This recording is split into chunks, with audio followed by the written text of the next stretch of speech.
Hello everyone, and welcome back to Let's Play Metroid Prime with Mad Crash SJ.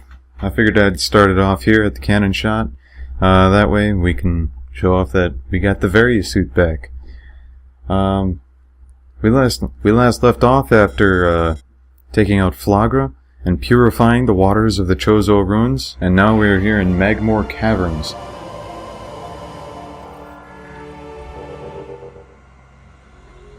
Hot room. A lot of steam. Oh, there are shriek bats just outside too, and I almost forgot about those.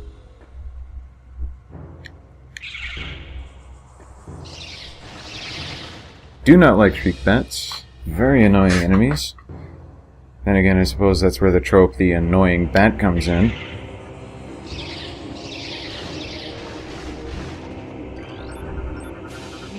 Alright, this is the Grisby. Can be breached by missiles. It's just a moving missile block, basically. Or whatever. Everything but concursive blasts. Instinctive scavenging patterns. Basically, it just wanders there. It's not going to do anything to you.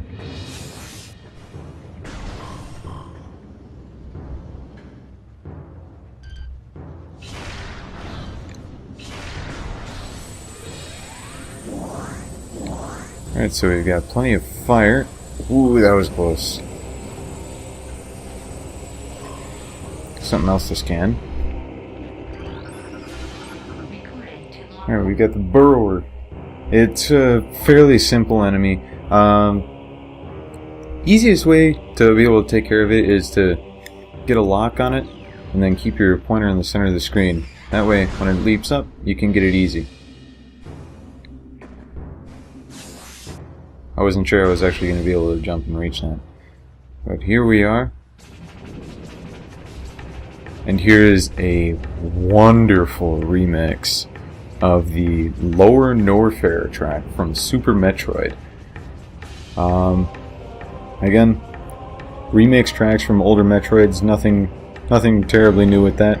And here we have Magmoor. You're going to see a lot of these things in the Magmoor Caverns, especially in the big open rooms with a lot of the lava on the ground, on the floor, or whatever, like this one. They're rather durable enemies as well, and we don't really have anything to easily take them out for the time being, so I'm susceptible to frigid attack forms. Basically, if you played Metroid before, then you would know about the ice beam, and so you'd know that would be a weakness for them. And there's sonar receptors. Magmoors have a keen sense of smell, enabling them to pinpoint targets with startling accuracy. Basically, they're lava sharks, is what it's saying. Come on, get back up here.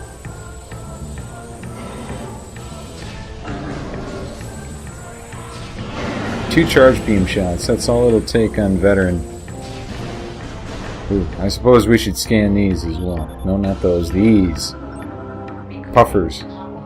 They're kind of like the blast caps from Chozo Ruins and the Talon Overworld, except they're mobile and airborne as well. So pretty much you just want to make sure that you're not going to be going through the area without knowing where they are or anything else like that. So let's use the charge beam, draw a few things in.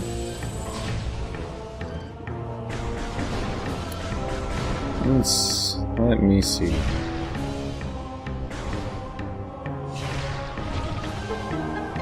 And there we have a nice little preview of what is to come. Come on. Yeah, I saw you.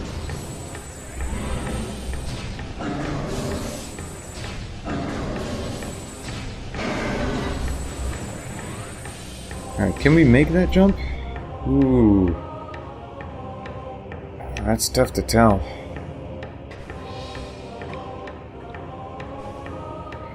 Nope, out of the lava. Can't make that jump. Nope. Gonna have to come back for that later. Gah. I don't like not being able to get that thing. But, well, I suppose I can... Oh! Viable, what we have here, it's red. It's a Chozo artifact. We'll have to come back later once we can actually reach it.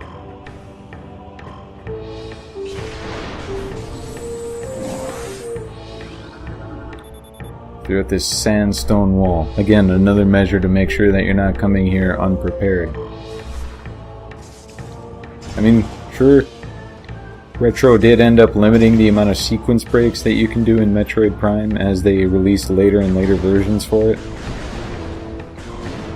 Ah, yeah, puffers, they have a large blast radius. And the poisonous cloud that lingers after you take them out is still hazardous, unlike the cloud spores from the blast caps. Alright, what we have here are Triclops.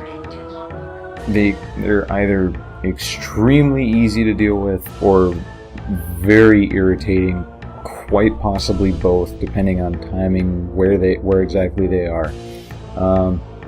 But you're always going to find them in a section where you're going to have to be in the morph ball, and so it's going to try and pick you up and then spit you out somewhere.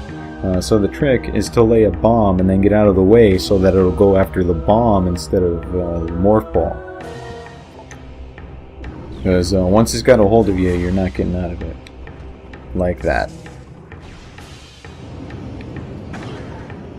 Luckily, they only do 5 damage.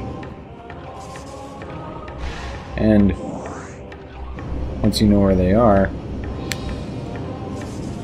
it's easy to trick them into eating the morph ball. And they seem to have a high rate of dropping power-ups, or not power-ups, pickups as well. Alright, so making our way through even deeper into Magmoor Caverns, we get another hot room. This one with plenty of puffers. You'll be seeing more than just puffers in here later on. Oh, what? Is that an ultra energy? From a puffer? That's unusual.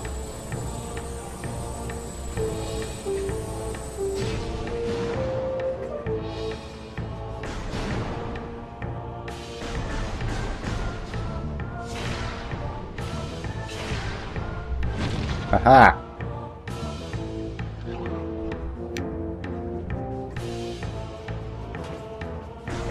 Oh! You see that? Ah!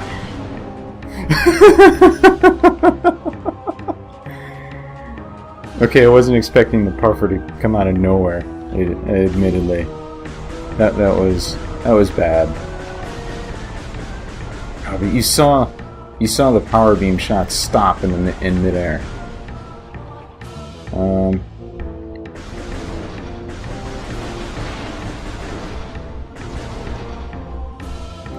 I want to make sure we got full energy, full missiles. Let's make sure there aren't any more puffers in the area either. That would be wise. There.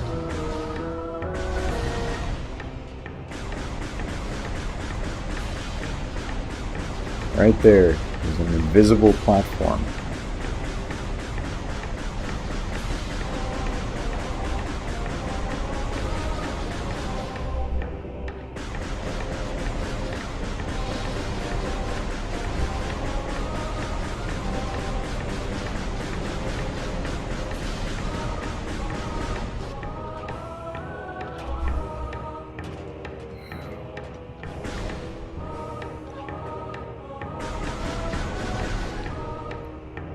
No, get up there.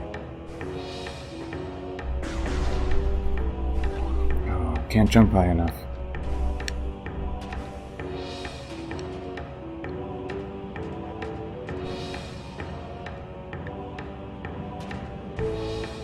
Alright, I want to see. I really want to see if I can get onto one of those invisible platforms as soon as the cursor will cooperate with me here.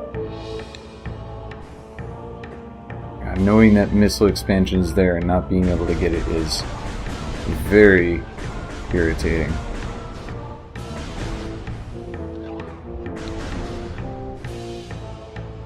How do I get that? How do I get up onto that platform? I hope I don't actually need the upgrade for it that I'm thinking of, but I probably do. You're going to be going back and forth through Magmoor Caverns a lot in this game because it's not really the hub section, but it is definitely the transit section, I guess, is the best way to put it. So, either way, we've seen more Triclops down below. Let's take them out.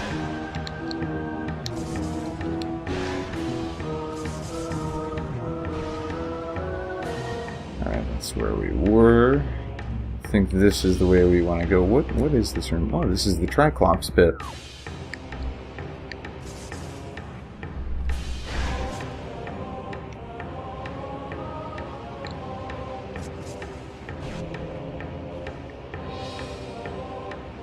Gotta love easily exploitable AI.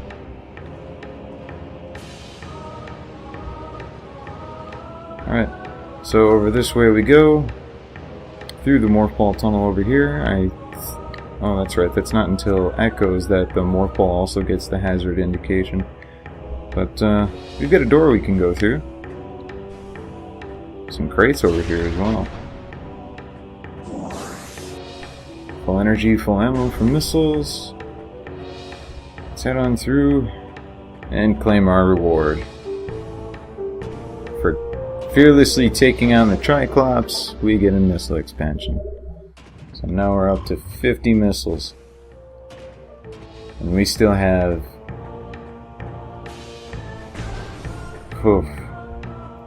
200 more missiles to find.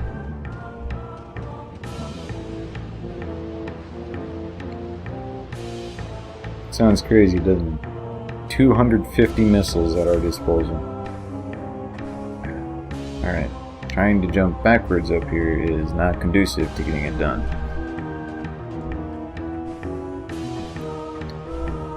Oh, one thing about jumping is that you can get greater control of it if you press the lock-on button and maneuver it mid-air much more easily, because if you don't hold on to the lock-on button, then you can't maneuver in midair quite as freely as you can while you're holding the lock-on button. So sure, you're dealing with a fixed perspective and not being able to turn as easily, but there's also the fact that you're giving yourself much greater ease when it comes to the platforming segments of this game. Ooh, turrets.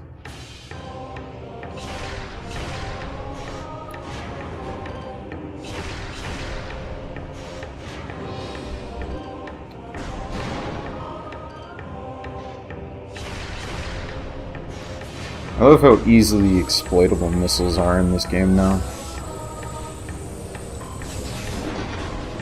Alright, so, well, we can check out what's this way. Although, oh, this is a room you're going to want to remember, because you can step on those red rocks down there and you can hear the power-up sound, but we don't have the means to blow out this frame. I think this leads to an elevator back to Talon Overworld. I might be wrong though.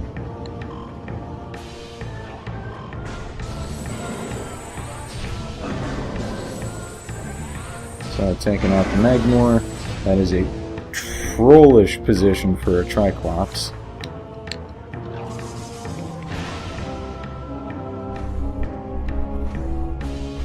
Into the hole.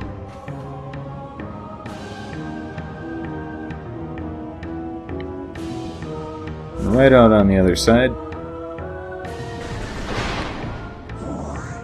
And so, let's continue on through here. Hop, hop, hop, and carefully make our way over this grating. Because I hear the expansion noise, and there we go. For some careful maneuvering with the Morph Ball, we get ourselves a missile expansion. No, no, no, no, no, no, no, no, no, no, no, no, no. Gah. That is why I don't like Triclops. Because they're impossible to destroy with anything other than the Morph Ball, and they're often in very inconvenient locations. Alright, so going back through the tunnel again. Spring Ball to help you get elevation a bit quicker. Let's see what awaits us. Ah!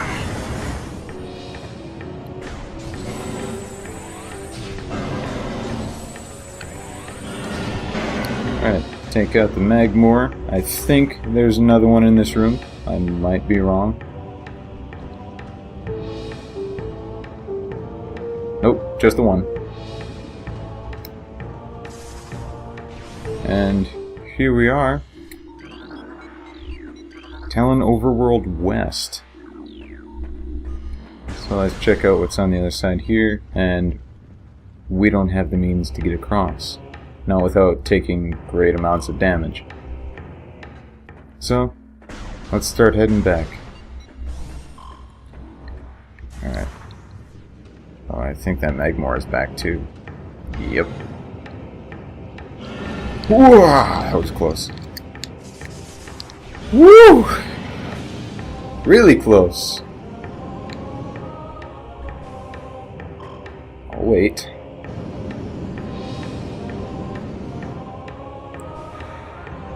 Ooh, the screen is shaking. You just don't know when to stay down, do you?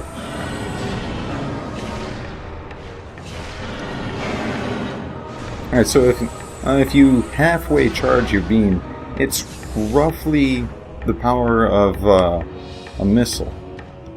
And so fully charging your beam is definitely going to be worth it.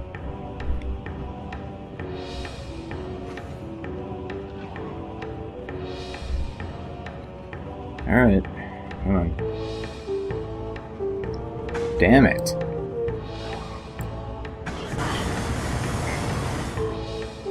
You know what? Just for that. Just for throwing me into the lava like that. Although, this is a great point to show off where the greater control when you're holding the lock-on button over your jumping is really useful, seeing as that way we can just skip trying to jump to that platform with the Triclops over there. I can wait. Alright. Going through the fire jets again. Hopefully without being blasted into the lava like the other time. Back through. Oh, wait. There it is. Can we scan it? The ice spreader. We'll see what it is later. Whoa!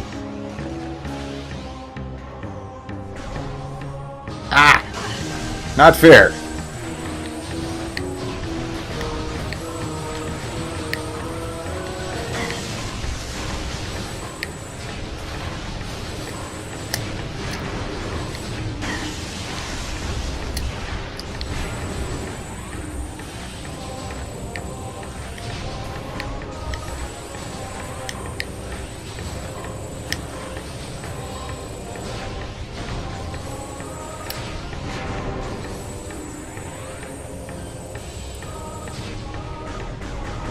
Alright, after that debacle, where I lost a whole energy tank.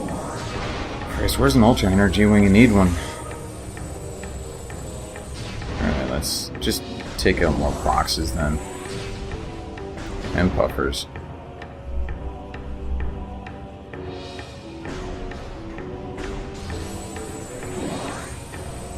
Wow, that was sloppy.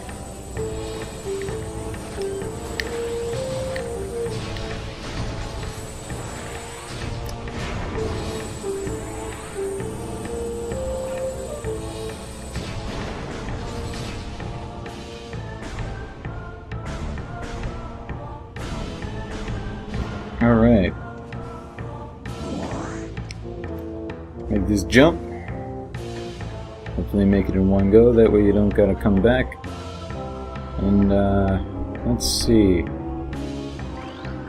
Immersion pistons, leeching power, geothermal power source is promising, recommend energy command, deactivate central dynamo, switch to geothermal power at once. Geothermal power routing to the station is complete. Unstable magma flow is a concern. Remove tower from geothermal grid if fluctuations exceed safety levels. At least they have safety standards. Local crystal formations possess low phazon residue. Phazon? That's the first thing we've heard of this here. I do have high value to the monks of Grontium, however. I recommend processing of crystal for that market once phazon operations cease. Well, this is new. Magma predator activity to security central at once. Well, we've already seen like 5 different Magmoors, feels like. Well, this is the door we came for. And luckily, we have a energy tank that we can get in here. So carefully position yourself on the block and do a triple bomb jump. Oh, no. Cool. No, not fun.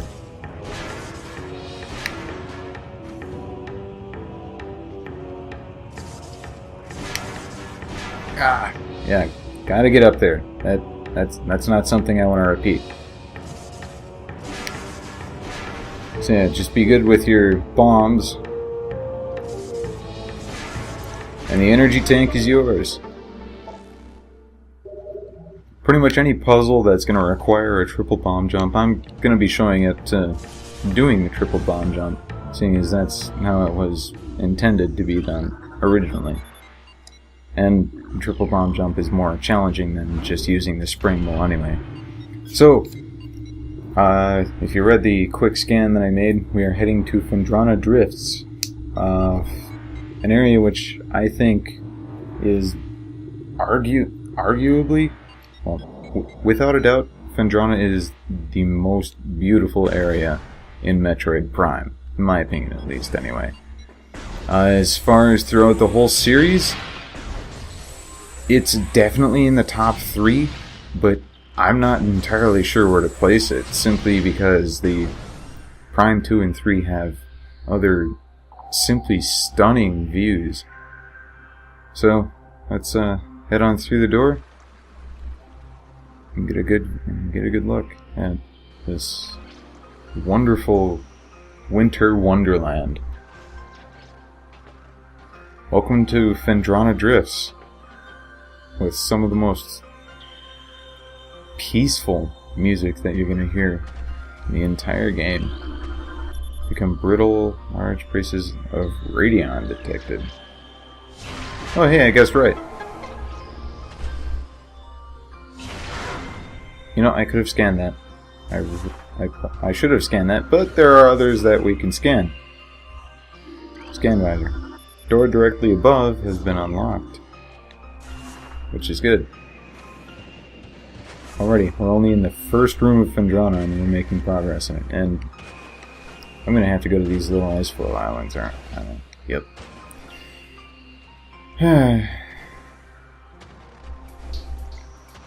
We're still under-equipped. However, new scan, new creature, the Crystallite. They're kind of like the Zoomers and Gemer. They're kind of like Gemers, except they don't go motionless. They just completely reflect your beam rather than it being pretty much absorbed into them, like it is with a Gemer. Territorial cold weather scavenger. Generally, Crystallite reflects beam weapons, except for one. And can only be cracked by concussive blast, except for one particular beam. They hang upside down in an ice cave during their larval stage. Moisture runs off of its body and forms the hard ice shell, which the Crystallite retains for the rest of its life. I saw they actually bring in how icicles and everything else like that are formed. Oh, these things too, they're irritating to scan. That's why, because they kind of phase out. Flicker bats. They're not really going to cause you any harm. If they are an obstacle, you can just take them out easy. More often than not, they're going to be fairly out of the way. Scavenger with optical that renders it invisible to the naked eye. Deceptive creatures, the only way to track them reliably is with X-ray imaging. They fly ceaselessly, hunting insects and other small prey that float on the air currents. They tend to fly in cyclical hunting patterns using primitive sonar to navigate. So, they're bats. That's basically exactly what it said.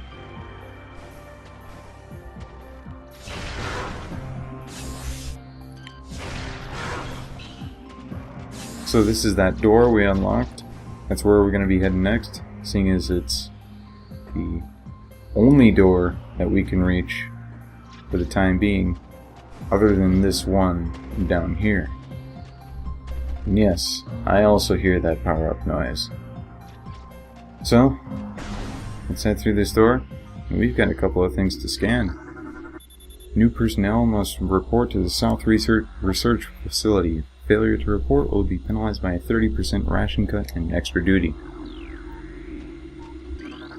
Western Temple is in Phase 2 lockdown. All projects are postponed, and under no circumstances are personnel to attempt to access. All ballistic support personnel report to the Research Lab Hydra. Lockdown Containment Plan 3 Alpha in effect until further notice. There's an operation going on here, and we caught our first glimpses of it back in Magmoor Caverns. But this has been going on long enough. Let's end things off here. I'll rejoin you in Findrana Drifts in the next episode.